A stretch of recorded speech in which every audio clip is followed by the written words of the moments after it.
Live in Ketchikan is the only show of its kind dedicated to our town. This is the television show that spotlights all that happens in and around Ketchikan. Live in Ketchikan is your resource for all good things local.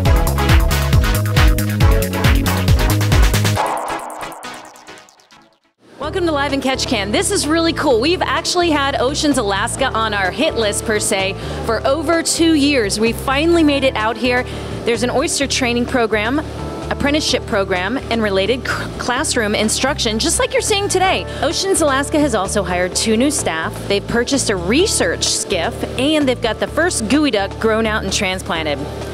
Now, it's very interesting to note some of the projects that are underway. Oceans Alaska Marine Science Center is conducting relevant research of local and regional scope. The Oceans Alaska goal and focus of this venture is both educational, that of marine research, economic development, and the display, i.e. tourism, of the Alaskan marine species. And this project will be an economic engine for Alaska that will jumpstart the fledgling shellfish industry and help stabilize the economy of Alaskan coastal communities. So the turnaround time on these is that when I inoculate them, which I'm going to inoculate these today, in about 3 days they'll look like this, usually. And then if I fill them up with water, another 3 days they'll... So it's a really fast culture. Like under ideal conditions, they can grow really fast. The thing is, though, that temperature and pH and the amount of carbon dioxide that I put into them really affects how fast they can grow. And so under ideal conditions, it can come up in 3 days and then another 3 days. But it can also take as long as 4 or 5 days if things aren't quite ideal. How much nitrate and phosphate are you adding here in terms of like ppm or anything? I am adding nutrients and silicate, and I'm adding, with our mixture that we have going on, I'm adding about 50 mils of nutrients and 100 mils of silicate for each tube. So now these, oh, I'm sorry. Oh no, I was just asking about the aeration. Like it's not, how much, what are you using to aerate them? Well, you can see all the tubes, air tubes.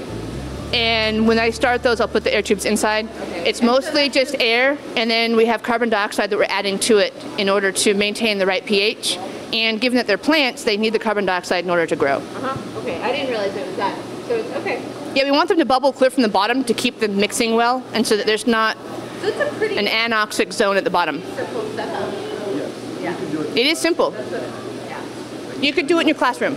Okay. Yeah. If you want to do it in your classroom, Especially when you see the flask room upstairs, right, you'll see that you can do this in a much smaller scale in your classroom in Erlenmeyer flasks. Okay. These are oyster spat.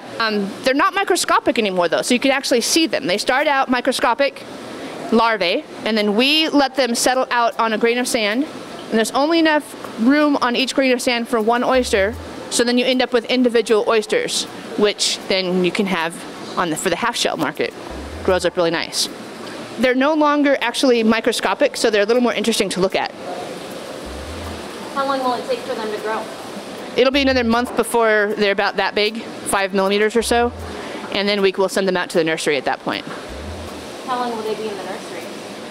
Over the winter, and then in the spring they'll go out to oyster farmers. So we have all of these different tanks that have the different oysters. Tom over here is actually screening out the largest oysters right now. And what we just have over here in this tub over there, which you can't see anything of because they're still microscopic basically, is our new gooey duck spat that we just got in today. So we have full production going on down here, and we are growing baby shellfish. All right, who wants to go upstairs? Me. All right, we're gonna head back out that direction first and go around the building. This is our storage room up here. And yes, we do have a caretaker that sleeps here so that he's here at night and can take care of anything that might happen downstairs when we're not actually here. So, right here is where all of the fun stuff with algae starts. This is where all of my cultures actually begin. It's called the flask room. So, can't go inside. All right, you can take pictures.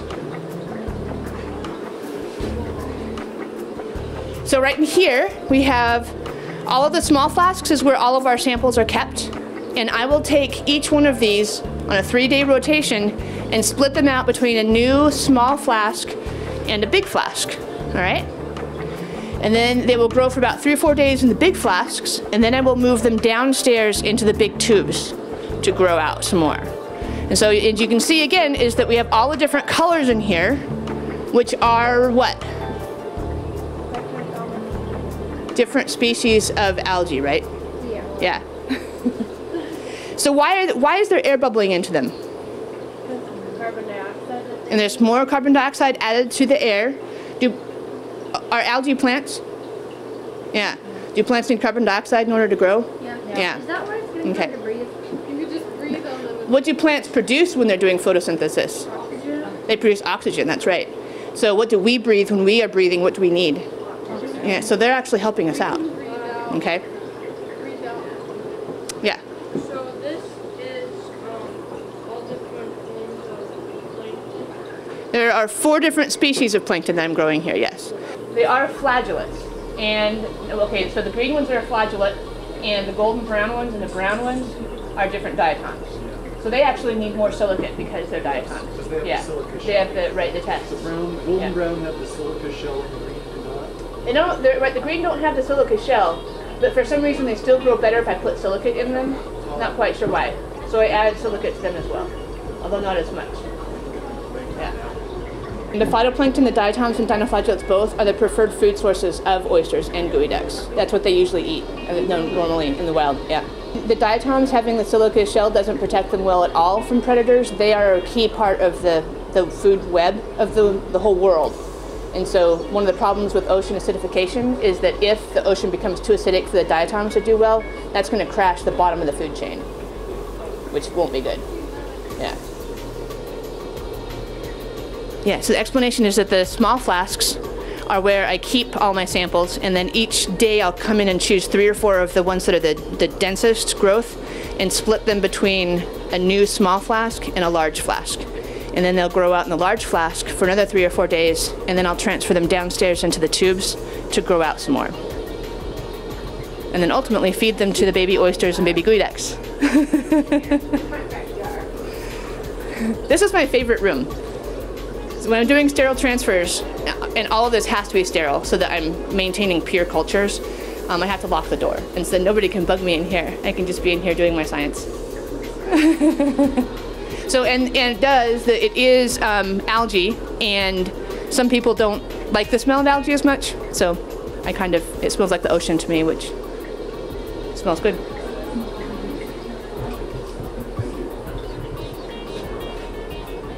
The different colors are the different species going on. So CC is Catastropus calcitrans, Tetsi is a Tetrasomus isochrysis, and C-Cal right here is another Catastropus species, which are 4 different kinds that oysters and geoducks really like.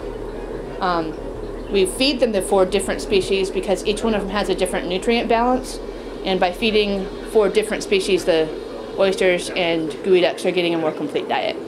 I was just asking about the bulbs. Yeah, they provide the light source. They provide a lot of heat too. I have part of them turned off right now because the room is getting too warm. Okay. And even though they're tropical species, they still have an upper threshold of how warm they like to get. Okay. And so I have it darker so that they're not overheating. This is the glider. This is our MIT's glider. Mm-hmm. And all right, give us the scoop on this. This is super cool. All right. Well, if you want to start with front, we've got a buoyancy engine up front, and as you move through, you got buoyancy engine, a pitch mechanism, and then a roll mechanism. And the idea behind the buoyancy engine is that we can control the buoyancy of the entire vehicle, and that's what changes its altitude in the water. You know, up, down. And then once you change the pitch, you've got the vehicle at an angle, and you combine wings, and now any up-down motion is going to be converted into horizontal motion forward. And the roll is really meant for turning, you know, banking a turn or going in a circle. We're hoping to eventually deploy this out in places around where they're collecting oil.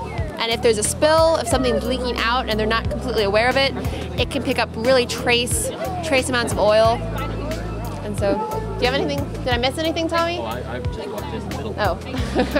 I covered buoyancy engine, pitch, roll, what the objective is. I added that the wings are a pretty nifty feature. Yeah. The wings actually should be up here. Oh, yeah, This is just for far hauling back. it around. We push them back. They're normally up in this area. Currently, we just earlier today we were on a boat the Jack Cotan, and we were out in the harbor area and testing it. We actually got into the salt water for the first time, so that was pretty cool. It flew and it came back, which was the great part. And we had a good we had a good time trying to launch it off a boat that had a higher side to it. So we had some good times learning how to deploy it and get it back. And so yeah, it was a great experience. And hopefully standard operating procedure is for Tom to get out and hang upside down from the side of the boat to lift it up. That's the current standard operating procedure, which they're going to rewrite tonight, I think. But we're going to try and put it in again today with this cool ROV over here, the Seabotics, to film it a little bit, and then try and optimize the whole operation tomorrow and Saturday and try and get something good out of it. So what other uses, you mentioned oil spills, what are some other uses that this might be used for? Well, we talked about down in the Gulf, there's a loop current, so monitoring the loop current and taking data using a CTD or a variety of other sensors, that would be kind of cool. There's a lot of information that they can gain from that, and there's not too much data about that region of the ocean quite yet. Huh. Interesting. All right, so I ask everyone this. First time to Alaska? Sixth time. First time. Really? All right, very cool. Very cool. Now, how many people all together built this thing? Well, if you get David and Adrian and Tommy and I stand in a group. There are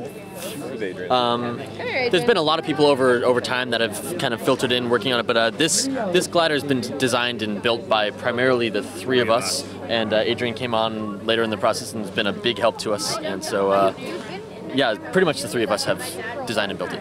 Oh, very cool. It's been a long process. We've had some great grad students kind of come in and start the idea that MIT should be working on gliders, but this glider is definitely our baby. I work at the MIT Edgerton Center, and we sponsor a whole bunch of student clubs and teams. This is one of them, but we have things like the solar car team that goes off to Australia and races in the World Solar Challenge, and we've got a robotic soccer team, and so we have a bunch of teams. And we started this one in a non-competitive way. They really are trying to do something in the wild and something real as opposed to some competition. So we're kind of proud of what they're doing right now. This is the first time in the water for them, and hopefully there's many more to come. So what's been the biggest challenge for the team so far? Getting here. I mean, really, this is a shakedown cruise, not so much for the glider, but for the team. How do there are two tubes that made it up here. They shipped one that they knew was watertight, and they brought the second one. The second one was not able to be brought on the plane like TSA and everyone had promised us. And they watched it get dropped on the way in, okay?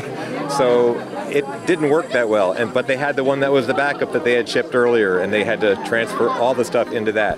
This is the buoyancy engine right here in the front, and when the piston pushes out, it basically squirts water away from out from inside, okay? So this is now full of air, and that makes the device positively buoyant, and so it'll start to rise. And the way the weight is shifted, it noses up. And as it's coming up, it then moves forward because of the wings, it'll fly forward. And then right now, if you look, the piston just got pulled in. So now this would be full of water. It'd be heavier, now negatively buoyant. The nose would come down, and as it fell, it would also go forward because of the wings. So it really moves around the water like this. And so there's no propeller on it. And this could end up traveling large distances for a very small amount of energy. These are getting to be a popular way of actually trying to do data acquisition in an ocean environment. They're putting dive weights on here that were made by, what's the name of the dive shop? United Divers. United Divers, yeah, in Somerville, Massachusetts. Made these dive belts special for the device. This allows them to, one of the things we're trying to figure out right now, this is a test vehicle. So we're trying to figure out weight distribution so that it sits in the water properly, and that when we pull the water in, it will pitch forward and go down and then pitch up, okay? Well, where do you locate all the mass? It's really kind of a fun thing. They are going to be mounting all sorts of sensors on this, like fluoroscopes and conductivity, temperature and depth or pressure sensors on it. Oh, it's on it already? The depth sensor in the back. Okay. And the purpose of this is to really go around the Gulf of Mexico. Chevron is funding this effort, funding the team, as it were, and they're looking for us to come up with an inexpensive, easily deployed set of gliders that could be deployed to look for oil plumes, for example, in the Gulf, or to study the loop current in the Gulf of Mexico. Those are the two main things that we're thinking of as a target. And we figured launching from Ketchikan would be an ideal place to study the Gulf of Mexico. Yeah, exactly. Yeah, it was obvious to us. Okay. No, we knew Bob Veith and the Juneau Economic Development Council was doing this outreach effort, and I've worked with Bob in the past, and I've worked with Toby Ratcliffe, who's here from the Carter Rock, the Naval Surface Warfare Center. They're doing an outreach activity on building underwater gliders with middle school kids and with local area high school and middle school teachers. And so it was obvious if we could be doing our first deployment here while they're doing that, the kids here get to see real engineers working on a real device. And what's fun is that when you look at the gliders that the middle school kids have made, the Sea Glide gliders, they worked exactly the same as this. And they can look inside here and see every component that they dealt with. This has a few more, but that's so we can roll it and stuff. But isn't it kind of cool? How do you control it? You throw it overboard. There's a controller in the back there called an Arduino, and it drives. Right here there's called a linear actuator. It's just a motor that pushes a rod back and forth, and that's the only thing controlling it moving up and down. Okay, it's just that buoyancy engine thing we talked about. And then the further one back, there's a green mass there of lead that shifts this way or rolls this way inside the tube. And if we move the mass way up to the side, then the whole device is going to lean that direction, right? And so you can roll it and cause it to turn with that. So those are the only two controls they have. And also there's a mass that moves forward and back with the buoyancy engine to cause the nose to move up and down. Okay. And they're going to have sensors in here that do things like measure acceleration and angle, a compass, etc. So they'll be able to sense that stuff and put it into a feedback loop to control it better. Right now, they're really just checking to see if it leaks. Okay, and will it float again? All right. How do we dump it in the water? How do we get it back? All right. So how long till we are actually going to dump it in the water? When are you going to dump it in the water, guys? Now. How much longer? As soon as they get the ROV ready, right? Pretty much, yeah, because we'd like to have that see it dump in the water so we can get a little footage of how it works. It's hard to see it when it's down below. Okay, I can't wait. Okay, so what do we got here? Okay, what this is this was bought on what's called a CIAP grant. It's a coastal improvement grant. And its primary use is working with the Ketchikan schools and the Jack Cotan. We go out in the Jack Cotan and we launch, and we have a project that is going along the entire waterfront from the ferry terminal to the Coast Guard base. And we're going to be looking at likely spots in which we think might have gear on the bottom that could be detrimental to our fisheries resources, like nets, old crab pots, that kind of stuff that continually fishes even though it's not being used. And the high school students are going to do all the navigation about board the Jack Cotan, so they have to plot their position, where we're at, and then potentially the biology classes and oceanography, Julie's classes, and those kind of people will help evaluate the imagery that we record of all the debris on the bottom, and we're going to assess what's high risk, what's medium risk, and low risk to fisheries resources. The following year, the students, that class, will go out and we will remove what we can with the machine. It has the capability of grabbing things and pulling things up or attaching cables. So we will do that, and then they're going to learn good stewardship of the marine environment and all that. So that's the purpose of the unit. But the unit also has a capability for other educational purposes and other economically important uses in the region. So we do use it for things like invasive species research. I'm looking for invasive species that we're worried about in this region. We also use it for something like this facility. We go down and we survey the waterline, make sure the water lines are clean and clear and all that. And you can get very, very good. And we're now taking samples of organisms down there that people want to look at for scientists around the state. So that is so cool. A lot of really nice things. It's capable of going to it's really rated for about 600 feet, 200 meters, but it's actually capable of more than that. We have 250 meters of cable, which is about 800 feet of line. In the display, which you'll see and you'll be able to record when we put it in the water and run it. It has the orientation of what the magnetic heading gives you, the pressure or the depth of the water. It gives you the temperature of the water, And so you have all those components, and it's a full functional, what they call an ROV. And of course you can tilt the camera. You can tilt the camera. You can open and close the jaws. See the? Oh yeah, do that. I want to see that. There's the jaws opening and closing. Oh, that's so cool. And so those are all the things, and of course these control all the mechanisms.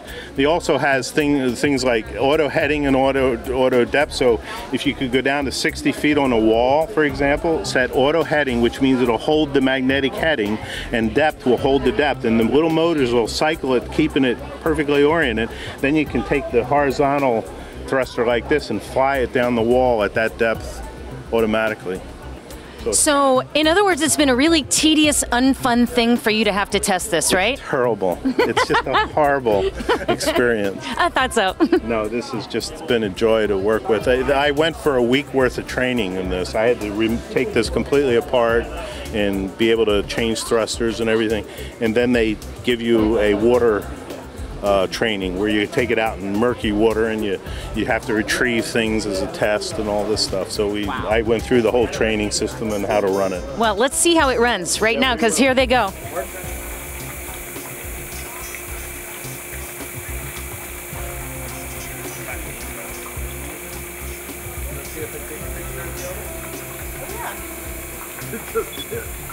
Okay, well that was more an ambush.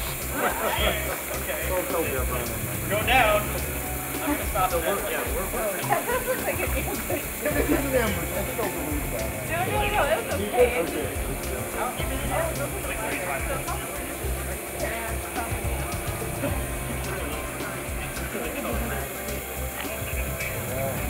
So would you suggest a really bright color for our diver? Yeah. The nose rings are going to be bright. Okay, let's go back up. You can dye fiberglass. Huh? Dye fiberglass. Oh, David.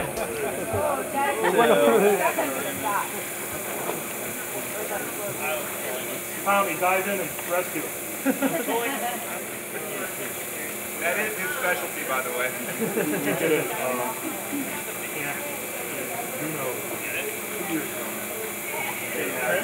So who's elected to dive after if it breaks? Tommy.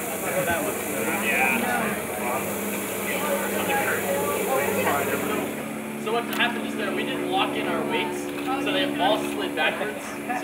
So now we know where to put the net looks good. So now we just need to stretch and feel them on where they are. I'm going to go ahead and launch this. It's a rather robust machine, so it has to be very gentle. But It's gonna crash into the dock. Go forward. Oh, you're slipping on the cable. Go. So now he's driving it, and we should be able to see the video on the screen just like we saw it before. Which way is it pointing? Pointing forward. And there it goes.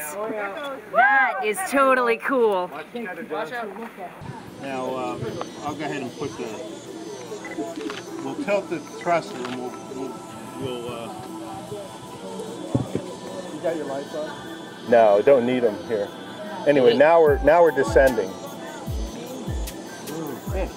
There's a school of fish. We'll go ahead and tilt the camera down so you can look at the building, but we'll tilt the camera down and those bubbles will go away eventually. But now I'm putting down so that I can see the bottom coming up when I get down there. So how far We're at 19 feet, we're at 20 feet down now. Oh, there it is. There's a fish, just one. Now you're starting to see the bottom. See the bottom starting to show up? Yeah.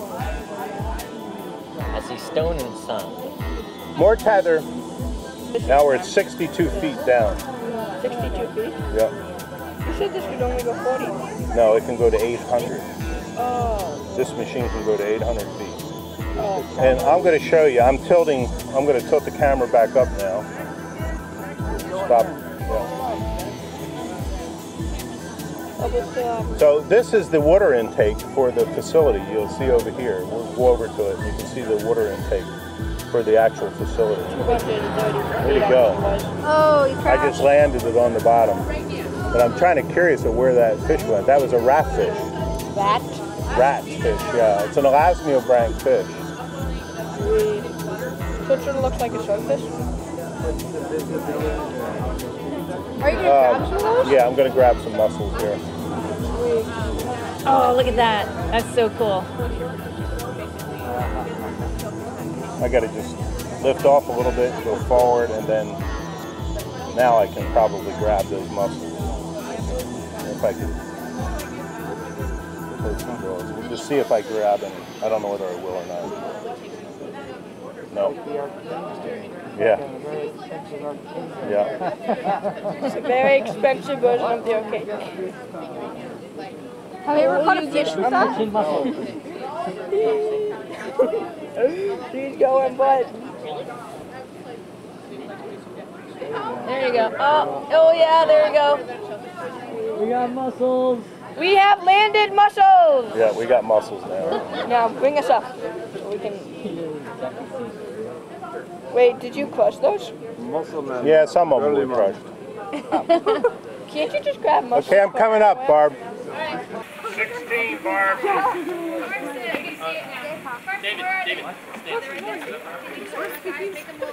Totally. A little less light.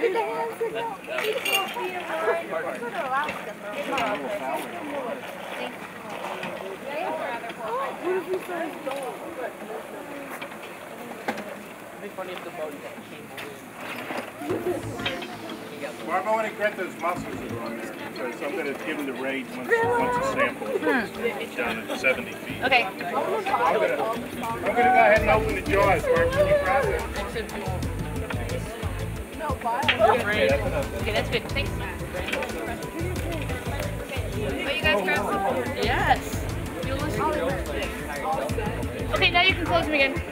And you cannot listen to So these will be going up to Ray Roland, who is aquaculture specialist for the Marine Advisory Program in Anchorage, and he is doing some studies on potential diseases that some mussels might be getting in the state of Alaska. So we're going to send these up to him. Vitellus edulis. To the orient to the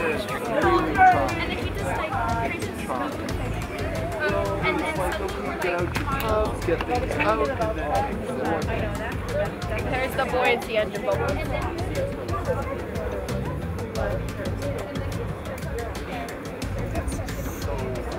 Having done it both ways.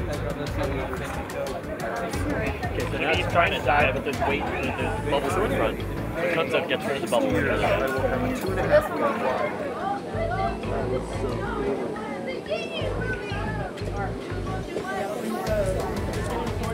Boy, if you can get that rate of the rate that it's taking, that's really good. You want to try and gauge that? You can take a look, see what you think. Come on over here. Take a look. Looks like it's flying. There it goes.